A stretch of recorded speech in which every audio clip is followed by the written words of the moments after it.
ಹೇಗೆ ನಮಗೆ ಊಟ, ನೀರು, ಮನೆ ಯಾವ ರೀತಿ ಬೇಕೋ ಅದೇ ರೀತಿ ಇವಾಗ ಇರೋ ಪ್ರಪಂಚದಲ್ಲಿ ಇಂಟರ್ನೆಟ್ ಅಷ್ಟೇ ಮುಖ್ಯವಾಗಿದೆ.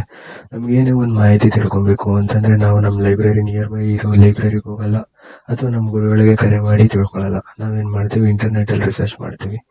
ಅಷ್ಟು ನಮ್ಮ ಪಾರ್ಟ್ ಆಫ್ ಲೈಫ್ ಇಂಟರ್ನೆಟ್ ಆಗೋಗಿದೆ. ನಿಮಗೆ ಆಲ್ ಓವರ್ ದಿ ವರ್ಲ್ಡ್ ಯಾವ ರೀತಿ ಇನ್ಫಾರ್ಮೇಶನ್ ಬೇಕು ಇಂಟರ್ನೆಟ್ ಅಲ್ಲಿ ಸಿಗುತ್ತೆ. ಈ ಒಂದು ನಿಮಗೆ ಆ ಊರಾಗ್ಲಿ ಆ ಜಾಗದ ಬಗ್ಗೆ ಗೊತ್ತಿಲ್ಲ ಅಂದ್ರೆ ಇಂಟರ್ನೆಟ್ ಅಲ್ಲಿ ಆ ಮಾಹಿತಿ ಸಿಗುತ್ತೆ. ನಿಮಗೆ ಯಾವುದೇ ರೀತಿ ಕೆರಿಯರ್ ಅಲ್ಲಿ ಅಡ್ವಾನ್ಸ್ಮೆಂಟ್ ಬೇಕಾ, ಇಂಟರ್ನೆಟ್ ಸಿಗುತ್ತೆ. ಮನೇಲಿ ಕುತ್ಕೊಂಡು ದುಡಿಬೇಕಾ, ಇಂಟರ್ನೆಟ್ ಅಲ್ಲಿ ಸಿಗುತ್ತೆ. ದಾರಿಗಳು ಸಿಗುತ್ತೆ, ಯಾವ ರೀತಿ ಮಾಡಿದ್ರೆ ನೀವು ಮನೇಲಿ ಕುತ್ಕೊಂಡು ದುಡಿಬಹುದು ಅನ್ನೋದ್ರ ಬಗ್ಗೆ ಮಾಹಿತಿ ಕೊಡುತ್ತೆ. ಇಷ್ಟೆಲ್ಲಾ ಇನ್ಫಾರ್ಮೇಶನ್ ಇರುವಂತಹ ಇಂಟರ್ನೆಟ್ ಯಾಕೆ ಫ್ರೀ ಆಫ್ ಕಾಸ್ಟ್ ಅಲ್ಲಿ ನಮಗೆ ಸಿಗಲ್ಲ? ಇದರಿಂದ ಸರ್ಕಾರಕ್ಕೆ ಏನಾದ್ರೂ ತೊಂದರೆ ಆಗುತ್ತಾ? ಇವೆಲ್ಲವನ್ನು ಈ ವಿಡಿಯೋದಲ್ಲಿ ಹೇಳಿಕೊಡ್ತೀನಿ ಸ್ನೇಹಿತರೆ. ಹೊಸದಾಗಿ ಬಂದಿರೋ ನನ್ನ ಚಾನಲ್ಗೆ ಸಬ್ಸ್ಕ್ರೈಬ್ ಮಾಡಿ, ಸಪೋರ್ಟ್ ಮಾಡಿ. ಹಾಗಾಗಿ ಈ ಇಂಟರ್ನೆಟ್ ಕೆಲಸ ಮಾಡಲು ಇನ್ಫ್ರಾಸ್ಟ್ರಕ್ಚರ್ ಬೇಕಾಗುತ್ತೆ, ಸರ್ಟನ್ ಎಕ್ವಿಪ್ಮೆಂಟ್ಸ್ ಬೇಕಾಗುತ್ತೆ. ಈ ಎಕ್ವಿಪ್ಮೆಂಟ್ಸ್ ಅಥವಾ ಈ ಬಿಲ್ಡಿಂಗ್ಸ್, ಈ ಸರ್ವರ್ಸ್ ಎಲ್ಲ ಕನೆಕ್ಟ್ ಮಾಡಲು ಹ್ಯೂಜ್ ಅಮೌಂಟ್ ಆಫ್ ಇನ್ವೆಸ್ಟ್ಮೆಂಟ್ ಬೇಕಾಗುತ್ತೆ. ಕೇಬಲ್ಗಳಾಗ್ಲಿ, ಟವರ್ಗಳಾಗ್ಲಿ, ಅದನ್ನ ತಯಾರಿ ಮಾಡಿ ಫಿಟ್ ಮಾಡೋಕ್ಕೆ ಕೆಲಸದವರಾಗ್ಲಿ, ಅದನ್ನ ಮೇಂಟೈನ್ ಮಾಡೋ ಕೆಲಸದವ್ರಿಗೆ ದುಡ್ಡು ಕೊಡೋಕ್ಕಾಗ್ಲಿ, ಎಲ್ಲದಕ್ಕೂ ಹ್ಯೂಜ್ ಇನ್ವೆಸ್ಟ್ಮೆಂಟ್ ಇರುವಂತಹ ಬಿಸ್ನೆಸ್ ನ ಫ್ರೀ ಆಫ್ ಕಾಸ್ಟ್ ಅಲ್ಲಿ ಮಾಡೋದು ಆಗಲ್ಲ. ಯಾಕಂತ ಅಂದ್ರೆ ಯಾರು ಕೂಡ ಸುಮ್ನೆ ಬಂದು ಇನ್ವೆಸ್ಟ್ ಮಾಡಿ ಎಲ್ರಿಗೂ ಸೇವೆ ಮಾಡಿ ಇಂಟರ್ನೆಟ್ ಫ್ರೀ ಆಫ್ ಕಾಸ್ಟ್ ಕೊಡಕ್ಕೆ ಸಾಧ್ಯನೇ ಇಲ್ಲ. ಸರ್ಕಾರ ಏನಾದರೂ ಕ್ರಮ ಕೈಗೊಳ್ಬಹುದಾ free of cost internet provide ಮಾಡೋದ್ರಲ್ಲಿ ಅಂತ ಅಂದ್ರೆ ಆಗಲ್ಲ. ಯಾಕೆ ಗೊತ್ತಾ, ಇವಾಗ ಇರೋ ನಮ್ಮ ಭಾರತ ದೇಶದಲ್ಲೇನೆ ಎಷ್ಟೋ ಜನರಿಗೆ ಊಟ ಅಲ್ಲ, ನೀರು ಕೂಡ ಸಿಗ್ತಾ ಇಲ್ಲ. ಅಂತದ್ರಲ್ಲಿ ಫ್ರೀ ಇಂಟರ್ನೆಟ್ ಮಾಡೋದು ಅರ್ಥ ಇಲ್ಲ. ನಿಮ್ಗೆ ಗೊತ್ತಾ, ಫೇಸ್ಬುಕ್ ಕೂಡ ಝೀರೋ ಫೇಸ್ಬುಕ್ ಅನ್ನೋದು ಕಾನ್ಸೆಪ್ಟ್ ತಯಾರಿ ಮಾಡಿದ್ರು ಭಾರತದಲ್ಲಿ.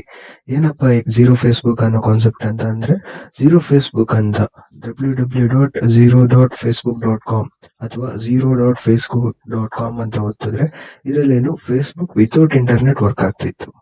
ಇದನ್ನ ಒಂದು ಟ್ರಯಲ್ ಬೇಸಿಸ್ಗೆ ಚಾಲ್ತಿ ಮಾಡಿದ್ರು. ಬಟ್ ಇದು ಕೂಡ ಯಶಸ್ವಿ ಆಗ್ಲಿಲ್ಲ. ಯಾಕಂತ ಅಂದ್ರೆ ಫ್ರೀ ಆಫ್ ಕಾಸ್ಟ್ ಅಲ್ಲಿ ಡೊಮೈನ್ ಹೋಸ್ಟ್ ಮಾಡಬೇಕು, ಮತ್ತೆ ಆಕ್ಚುಯಲ್ ಇಂಟರ್ನೆಟ್ ಯೂಸ್ ಆಗ್ತಿರುವಂತ ಫೇಸ್ಬುಕ್ ಡೇಟಾ ಈ ಆಫ್ಲೈನ್ ಫೇಸ್ಬುಕ್ ಅಲ್ಸೂ ಕೂಡ ಇಂಪೋರ್ಟ್ ಆಗಿ ಮಾಡಬೇಕಿತ್ತು. ಆ ಉದ್ದೇಶದಿಂದ ಹೆಚ್ಚು ಖರ್ಚು ಮತ್ತೆ ನಷ್ಟ ಕೂಡ ಆಗ್ತಿತ್ತು. ಯಾಕಂತಂದ್ರೆ ಇಂಟರ್ನೆಟ್ ಅಲ್ಲೇ ಇದ್ರೆ ಆಡ್ಸ್ ಬರುತ್ತೆ, ಆದ್ರಿಂದ ಫೇಸ್ಬುಕ್ ದುಡ್ಡು ಮಾಡುತ್ತೆ. ಆಡ್ಸೇ ಬರಲ್ಲ ಆಫ್ಲೈನ್ ಅಲ್ಲಿ ಅಂತಂದ್ರೆ ಫೇಸ್ಬುಕ್ ಯಾವ ರೀತಿ ಲಾಭ ಮಾಡುತ್ತೆ? ಮತ್ತೆ ಈ ಇಂಟರ್ನೆಟ್ ಅಥವಾ ಈ ಇನ್ಫ್ರಾಸ್ಟ್ರಕ್ಚರ್ಸ್ ಎಲ್ಲ ಪ್ರೊವೈಡ್ ಮಾಡೋದು ಗೌರ್ಮೆಂಟ್ ಅಲ್ಲ. ಗೌರ್ಮೆಂಟ್ ಏನ್ ಮಾಡುತ್ತೆ, ಟೆಂಡರ್ಗಳ ಮೂಲಕ ಖಾಸಗಿ ಕಂಪನಿಗಳಿಗೆ ವರ್ಗಾವಣೆ ಮಾಡ್ಬಿಡ್ತಾರೆ. ಸೊ ಈ ಖಾಸಗಿ ಕಂಪನಿಗಳು ಬೆಳಿಬೇಕು ಅಥವಾ ಉದ್ಧಾರ ಆಗಬೇಕು ಅಂದ್ರೆ ಅವ್ರು ಏನ್ ಮಾಡ್ತಾರೆ, ಚಾರ್ಜ್ ಮಾಡೇ ಮಾಡ್ತಾರೆ. ಏನಪ್ಪಾ ಅಂತ ಅಂದ್ರೆ ಬಹುತೇಕ ದೇಶಗಳಲ್ಲಿ ಇಂಟರ್ನೆಟ್ ಮೋನೋಪಲಿ ಆಗೋಗಿರುತ್ತೆ, ಅಥವಾ ಡೂಪಲಿ ಅಂದ್ರೆ ಕೇವಲ 2 ಅಥವಾ 3 ಖಾಸಗಿ ಕಂಪನಿಗಳು ಮಾತ್ರ ಇರುತ್ತೆ. ಆ ಖಾಸಗಿ ಕಂಪನಿಗಳು ಇಂಟರ್ನೆಟ್ ಬೆಲೆ ಆಗ್ಲಿ ಅಥವಾ ಯಾರ್ಯಾರಿಗೆ ಏನೇನ್ ಸಿಗ್ಬೇಕು ಅನ್ನೋದು ಇಡೀ ಇಂಟರ್ನೆಟ್ ಆ ಊರು ಅಥವಾ ದೇಶದಲ್ಲಿ ಅವರ ಸ್ವತ್ತಿನಲ್ಲಿ ಇರುತ್ತದು. ಸೊ ಮೆಜಾರಿಟಿ ಪವರ್ ಒಬ್ರ ಅಥವಾ ಇಬ್ರು ಕೈಯಲ್ಲಿದ್ದಾಗ ಏನಾಗುತ್ತೆ, ಕಾಂಪಿಟೇಷನ್ ಕಡಿಮೆ ಆಗತ್ತೆ. ಅವರ ಕಂಪನಿಗಳೇ ಲಾಭ ಜಾಸ್ತಿ ಇಟ್ಕೊಳ್ತಾರಲ್ವಾ, ಆಗ ಉಚಿತ ಇಂಟರ್ನೆಟ್ ಅಸಾಧ್ಯವಾಗುತ್ತೆ. ಬಿಸ್ನೆಸ್ ಮಾರುಕಟ್ಟೆಯಲ್ಲಿ ಯಾರು ಫ್ರೀ ಅಂತ ಕೊಡ್ತಾರೆ ನೋಡ್ರಿ, ಅದ್ ಯಾವಾಗ್ಲೂ ಫ್ರೀ ಅಲ್ಲ. ಅವ್ರು ಸ್ಟಾರ್ಟಿಂಗ್ ಜನರಿಗೆ ರೀಚ್ ಆಗ್ಲಿ, ಅವ್ರ ಬ್ರ್ಯಾಂಡ್ ಗ್ರೋ ಆಗ್ಲಿ, ಅಥವಾ ಜನರಿಗೆ ಗೊತ್ತಾಗ್ಲಿ ಇದ್ರ ಬಗ್ಗೆ ಅನ್ನೋ ಉದ್ದೇಶದಿಂದ ಕೇವಲ ಕೆಲವು ಸಮಯಗಳ ಮಾತ್ರ ಕೊಟ್ಟಿರ್ತಾರೆ ಫ್ರೀ ಅಂತ. ಬಟ್ ಅದು ಶಾಶ್ವತ ಅಲ್ಲ. ಇವಾಗ ಜಿಯೋ ಹೇಳ್ತೀವಿ, ಇವಾಗ ನಾವೇ ಹೇಳ್ಕೊಳ್ತೀವಿ, ಗೊತ್ತಿರುವ ಹಾಗೆ ಜಿಯೋ ಫ್ರೀ ಅಂತ ಕರಿತೀವಿ, ಬಟ್ ಫ್ರೀ ಅಲ್ಲ. ಸ್ಟಾರ್ಟಿಂಗ್ 2 years ಫ್ರೀ ಆಗಿ ಕೊಟ್ರು, ಆಮೇಲೆ ಏನ್ ಮಾಡಿದ್ರು, ಲಿಮಿಟ್ ಹಾಕಿದ್ರು 4 GB per day ಅಂತ. ಆಮೇಲೆ ಏನ್ ಮಾಡಿದ್ರು, ರೀಚಾರ್ಜ್ ಪ್ಲಾನ್ಸ್ ಇಂಟ್ರೊಡ್ಯೂಸ್ ಮಾಡಿಸಿದ್ರು. ಸೊ ಆ ರೀತಿ ಮಾರ್ಕೆಟಿಂಗ್ ಅಥವಾ ಈ ಬಿಸ್ನೆಸ್ ಮಾರ್ಕೆಟ್ ಆ ರೀತಿ ಇದೆ ಈಗ. ಇದು ಇವತ್ತಿನ ವಿಡಿಯೋದಲ್ಲಿ ಮಾಹಿತಿ. ಈ ವಿಡಿಯೋ ನಿಮ್ಗೆ ಇಷ್ಟ ಆದಲ್ಲಿ ಲೈಕ್ ಮಾಡಿ, ನಿಮ್ ಫ್ರೆಂಡ್ಸ್ ಸಹ ಶೇರ್ ಮಾಡಿ. ನನ್ನ ಚಾನಲ್ ಹೊಸದಾಗಿ ಬಂದಿರೋರು ಹಾಕಿದ್ರೆ ಸಬ್ಸ್ಕ್ರೈಬ್ ಮಾಡೋದನ್ನ ಮರಿಬೇಡಿ. Thank you.